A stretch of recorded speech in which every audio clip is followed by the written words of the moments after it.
जंतर मंतर पर जैन जी ने एक नारा दिया था कि जब जब मोदी डरता है पुलिस को आगे करता है।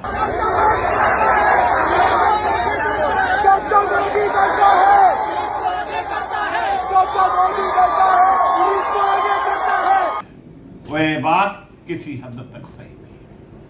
वहीं सुप्रीम कोर्ट ने साफ शब्दों में कहा आंदोलन एक संवैधानिक अधिकार है, प्रोटोकॉल तय हो, पुलिस से मारपीट भी चिंताजनक है। सुप्रीम कोर्ट में याचिका पर सुनवाई हुई और सुप्रीम कोर्ट ने कहा कि शांतिपूर्ण प्रदर्शन करना संवैधानिक अधिकार है जिसे छीना नहीं जा सकता। केवल प्रदर्शन या आंदोलन होने के आधार पर पुलिस की बर्बरता या शक्ति को सही ठहराया नहीं जा सकता। कोर्ट ने 20 जुलाई को जंतर मंतर पर पुलिस कार्रवाई, लाठीचार्ज की याचिकाओं पर सुनवाई करने की बात कही। जस्टिस सूर्यकांत, जस्टिस जयमाल्या बागची और जस्टिस मोहना की बेंच ने कहा कि प्रदर्शन के दौरान पुलिसकर्मियों पर हमले होना चिंता की बात है। सरकार से इस पर जवाब मांगा जा सकता है। इतना ही नहीं दोस्तों, राज्यसभा सदस्य मनोज कुमार झा ने भी सुप्रीम कोर्ट में इसी मामले पर याचिका लगाई है और कई याचिकाएं लगी हुई हैं। शिक्षा मंत्री के इस्तीफे को लेकर प्रदर्शन कर रहे छात्रों पर पुलिस ने जांच की। ये याचिका 20 जुलाई को कांकरोज जनता पार्टी के संसद मार्च से जुड़ी हुई है। इतना ही नहीं, संसद तक घेराव करने के बीच लगभग 100 से ज्यादा जैन जी घायल हुए। सुबह 8 से 5 बजे तक चल रहे प्रदर्शन में कई बार प्रदर्शनकारियों और पुलिस के बीच झड़पा-झड़पी हुई थी। कुछ प्रदर्शनकारियों ने बैरिकेड तोड़े, संसद की ओर मार्च किया। ये लोग जंतर मंतर से संसद मार्ग, जनपद चौराहा, बार मेमोरियल, कर्तव्य पथ, विजय चौक से संसद के करीब पहुंच गए। इन लोगों ने संसद में घुसने की कोशिश की थी।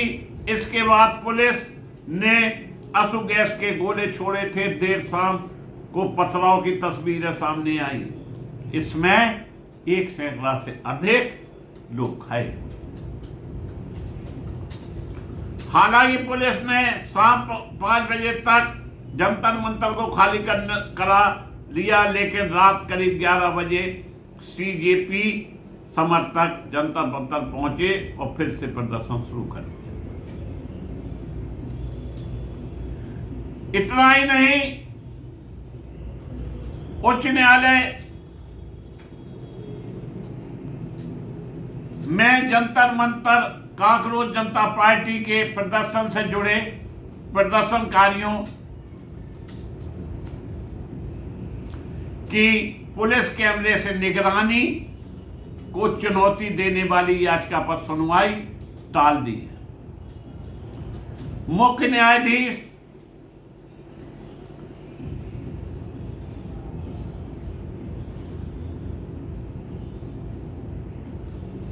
DK उपाध्याय की अध्यक्षता वाली बेंच ने इस मामले को टाल दिया है और सुनवाई के दौरान केंद्र सरकार की ओर से पेश एएसजी चेतन शर्मा ने कहा कि अब विरोध प्रदर्शन खत्म हो गया और कोई निगरानी नहीं हो रही है, इसलिए याचिका पर सुनवाई का अब कोई मतलब नहीं है। तब याचिकाकर्ता की ओर से पेश वरिष्ठ वकील नंदिता राव ने कहा कि हमारी मांग अभी कायम है और वो निगरानी को गैर कानूनी घोषित करने की मांग कर रही है। वहीं सुप्रीम कोर्ट जहां अब सख्ती दिखा रहा है और मोदी सरकार को एक आईना कि संविधान में हर व्यक्ति को अपनी बात शांतिपूर्वक रखने का अधिकार है। AK-47 का मामला संसद के गलियारों में गूंजा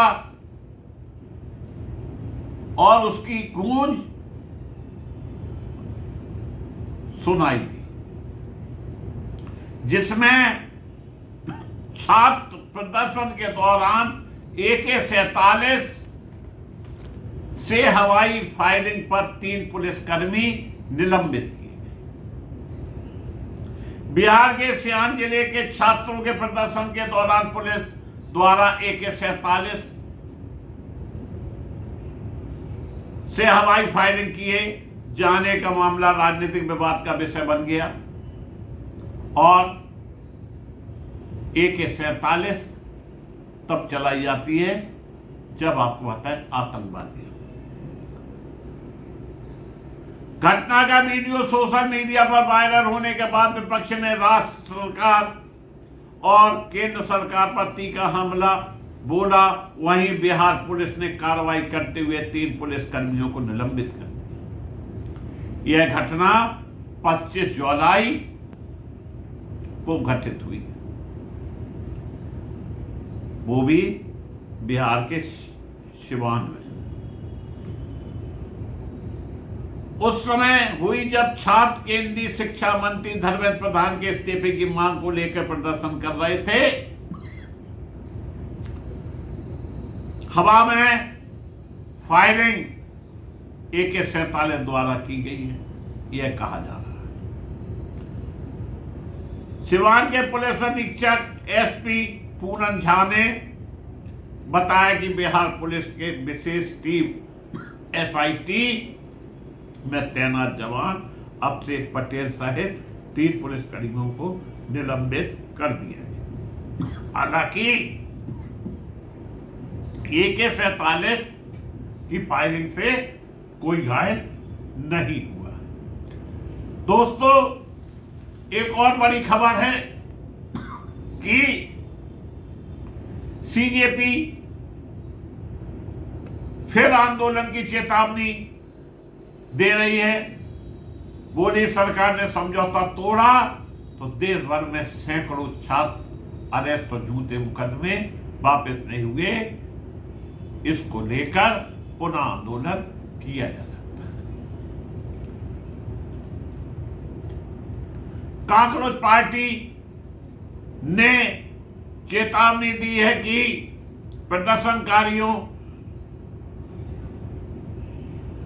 पर पुलिस कार्रवाई नहीं रुकी तो और गिरफ्तारी छात्रों को राहत नहीं मिली तो वह फिर से आंदोलन शुरू करेगी। पार्टी प्रवक्ता सौरभ दास ने आरोप लगाया कि सरकार ने समझौता तोड़ा है। बिहार और पश्चिम बंगाल में सैकड़ों छात्रों को गिरफ्तार कर झूठे मुकदमों में फंसाया है। दिल्ली में हुई इस प्रेस कॉन्फ्रेंस में सीजेपी नेता आशुतोष राका, सौरभ दास के साथ सुप्रीम कोर्ट के सीनियर एडवोकेट कपिल सिब्बल भी मौजूद थे। उन्होंने कहा कि मेरा रोल इस पार्टी के कानूनी मसलों में मदद करना है। सीजेपी ने कहा कि इसमें एक पोर्टल लॉन्च किया गया जिसके जरिए पीड़ित छात्र अपनी परेशानी शेयर कर सकते हैं और वे केस इंफॉर्मेशन और वीडियो भी शेयर कर सकते हैं। सीजेपी बोली, देश के अन्य राज्यों में छात्रों को गिरफ्तार किया जा रहा है। इसमें पहले दिन में सीजेपी प्रवक्ता सौरभ दास ने एक्स पर लिखा कि आसाम, पश्चिम बंगाल, बिहार में छात्रों और प्रदर्शनकारियों को हिरासत में लिया जा रहा है और उनके खिलाफ कार्रवाई की जा रही है। पार्टी का कहना है कि उनके देशव्यापी आंदोलन केंद्र सरकार के इस आश्वासन पर स्थगित किया गया था कि किसी भी प्रदर्शनकारी पर कोई दंडात्मक कार्रवाई नहीं होगी।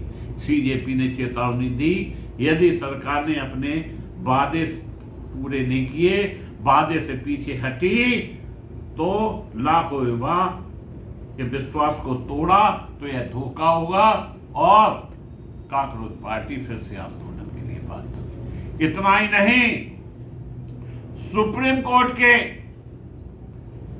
सीनियर अधिवक्ता कपिल सिब्बल ने 1 करोड़ रुपया इस पार्टी को दिया है, वो भी कि जो भी कानूनी कार्रवाई होगी वो इस फंड से की जाएगी। ये बड़ी बात। वहीं एक खबर और आई है कि अब तक नीट परीक्षा लीक होने से 23 बच्चों ने आत्महत्या कर ली और जिसमें एक जो खास खबर आई है कि महाराष्ट्र के अहिल्यानगर के 19 साल के मेडिकल छात्रा अंकिता सांबले ने रविवार को आत्महत्या कर ली। पुलिस ने घटनास्थल से एक सुसाइड नोट मिला है। परीक्षा में उम्मीद के मुताबिक सफलता नहीं मिलने से वह मानसिक तनाव में थी और डॉक्टर बनने का उसका सपना अधूरा रह गया। परिवार के मुताबिक घटना से पहले छात्रा ने अपने कमरे में पढ़ाई कर रही थी। काफी देर बाद कमरे से कोई जवाब नहीं आने पर उसकी मां ने दरवाजा खोला, जहां वह मृत मिली। नीट एग्जाम में हुई गड़बड़ियों को लेकर कॉकरोच जनता पार्टी ने दिल्ली के जंतर मंतर पर प्रदर्शन किया था। 25 जुलाई को धर्मेंद्र प्रधान के इस्तीफे के बाद प्रदर्शन खत्म हो गया था। प्रदर्शन खत्म होने के बाद सुसाइड नोट का यह पहला मामला है। नीट मुद्दे पर अब तक 23 स्टूडेंट आत्महत्या कर चुके। फिर भी इन 23 बच्चों को लेकर संसद में किसी तरह की कोई बात नहीं हो रही है। मोदी जी झुकने को तैयार नहीं है और शिक्षा मंत्री का ऐसे जश्न मनाया जा रहा है जैसे देश में कुछ हुआ ही नहीं है। 23 बच्चों का किसी को कोई अफसोस नहीं है। परंतु सुप्रीम कोर्ट की पहल से निश्चित रूप से अब लोग आंदोलन भी करेंगे और अपने अधिकार की मांग भी। इसी के साथ मैं पुनः आप सभी को धन्यवाद देता हुआ आपसे निवेदन करता हूं कि चैनल को आप सब्सक्राइब